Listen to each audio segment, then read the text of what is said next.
Good afternoon on what is a bright, warm and clear day. It is Friday the 10th of June. I'm in the reading nook with a nice hot cup of tea. And a parcel to unbox. So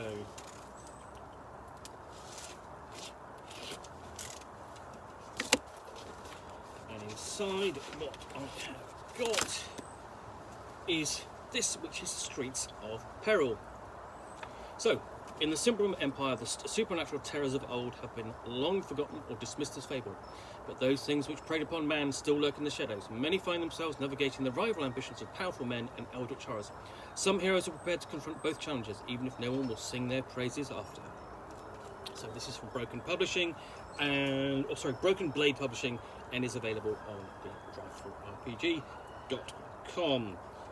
So okay, we'll open up, and nice bit of colour artwork, a bit dark, but it is there. So basically, there we go, the content. So there is some colour in here, we get the feel and flavour of the book with the artwork, of course. So okay, telling me it uses a dice pool system, and the tone is for typical. Streets of Peril's intended tone is different from typical high fantasy settings. Magic is rare and terrifying. Science in the Cymbrian Empire is highly valued, and many wondrous technological innovations are available to adventurers, including complex firearms. Characters relied upon wits, tools, and martial prowess to overcome challenges rather than arcane powers and divine miracles. So it combines elements. Characters are expected to be daring swashbucklers and larger-than-life heroes. Magic, though powerful, manifests in subtle and unpredictable ways.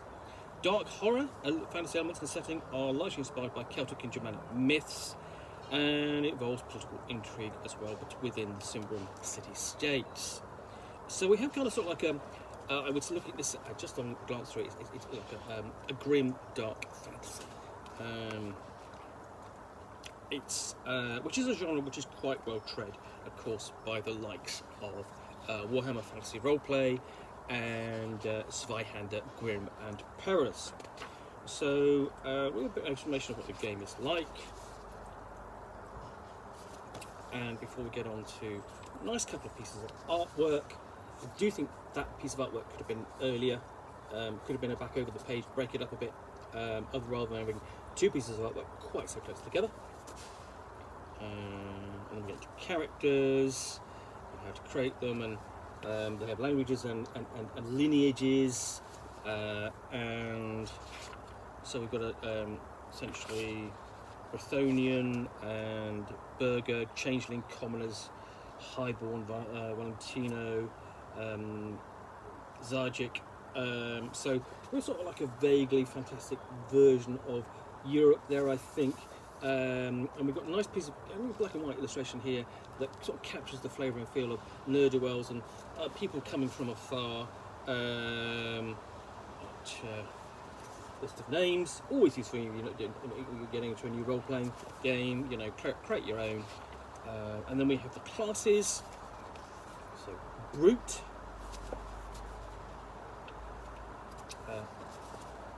Cultist. So yeah, we're already on to quite dark territory if you're going to be playing a cultist, duelist,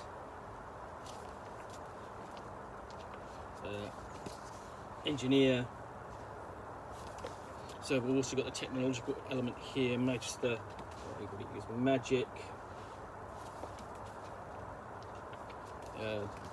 men-at-arms, so common soldier, and you can see the armour itself is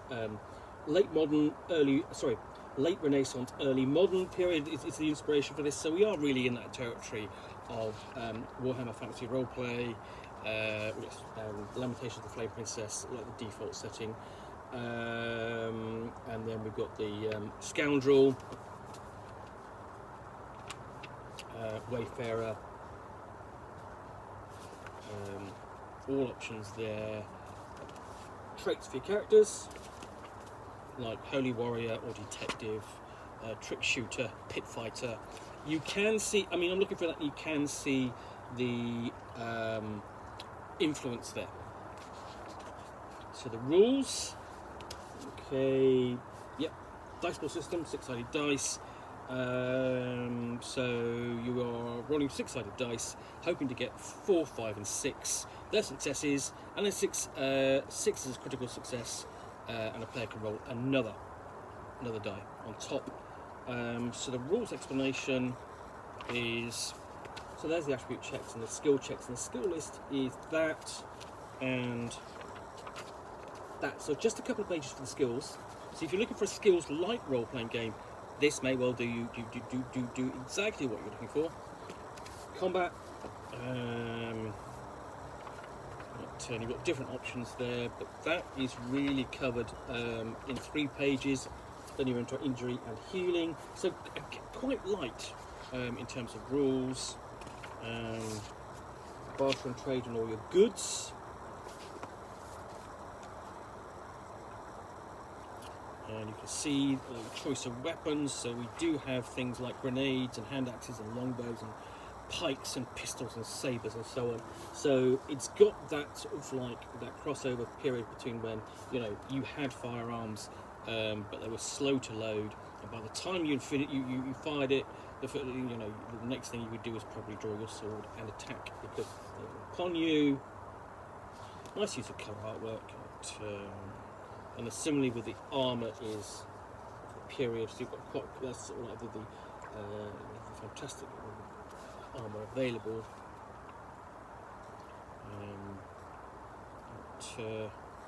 And then we get onto magic.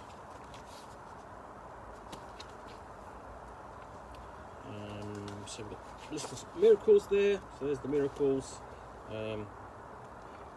In fact, that's all the miracles. You've got miracles on that page, so you've got a list of miracles, simple explanations, and then over on that page before we get into the spells, so 2 pages of miracles. See whether we've got how many pages of spells. 1, 2, 3, 4, 5, 6, 7, 8. 8 pages on spells, and in general there's more explanation to them, including like half a page for the Summon Demon Knight spell. We have details of the apothecary as well, so you would be buying salves and tinctures and all sorts of things to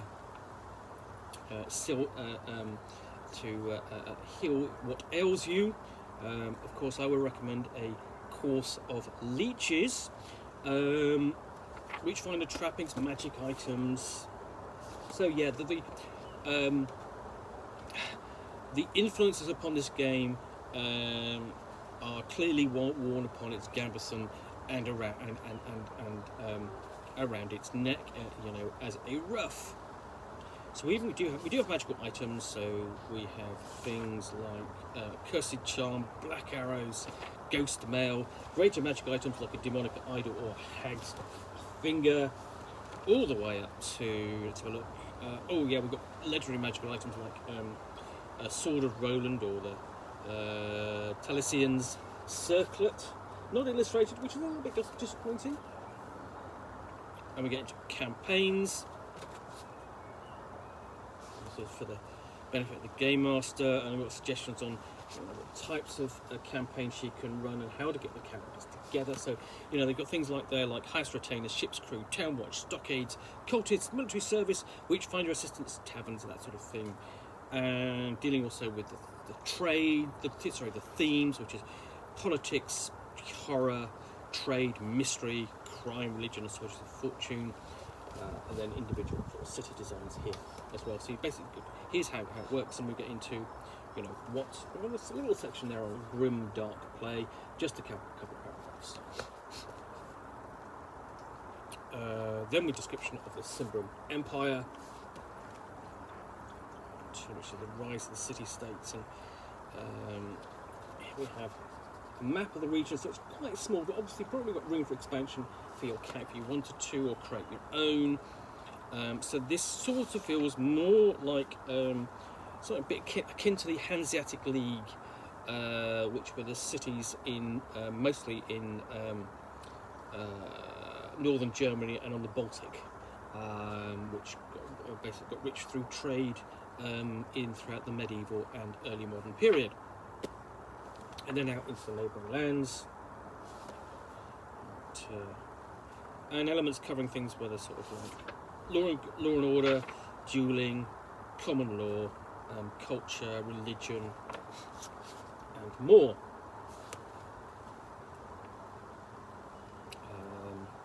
And then discussion, we've got some of the various gods and demonic cults. City-states, so we're discussing the individual city-states in the symbol form of the symbol empire. As well. So it's a very dark and gloomy place, but just checking that from the artwork. And we get onto the bestiary. So this doesn't look to be too long. We have beasts, including werewolves, worms and demons, drowners, or not deep ones, and elves. And they don't look like anything you would want to encounter. Members of the Fae. So that includes banshees, beastmen, goblins, spriggans, and the like. And then Fomorians, which generally don't appear in Warhammer Fantasy Roleplay, but once did. And we have giants. So I think the artwork is possibly a bit too dark, but we have mutants too, a bit more mutated than perhaps you might encounter in your typical Warhammer Fantasy Roleplay setting. But yeah, and then undead. So reasonable sized bestiary, enough to keep you going, and then Fickelstein's laboratory, which is your scenario. Enough there to get your player characters involved and adventuring, and of course it includes an underground section with a warehouse and a secret area next to a river, underground river, which is very Warhammer. It echoes Shadows Over Boggenhafen, if you remember that. And then there's a natural image of the laboratory itself underground. So yeah, and that's what the character sheet looks like. So stats, and then you're just checking off skills and the levels on there. So yeah, that's Streets of Peril, a grim, dark fantasy role-playing game published by Broken Blade Publishing. Anyway, I hope you've enjoyed this unboxing in the Nook. If you have, please do click on the like button down below. And if you've got any comments or feedback, appreciate you taking the time to post those. And lastly, if you want to be alerted to yet more unboxings in the Nook, where you'll see me out here, well, with a package, and a book or game which I will unbox and then chat about to the best extent of my knowledge, all of course accompanied by a nice hot cup of tea.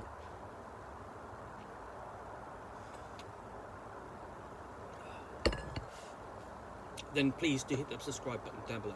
In the meantime, thanks again for watching, and I'll be back again soon with another unboxing in the Nook. Bye for now.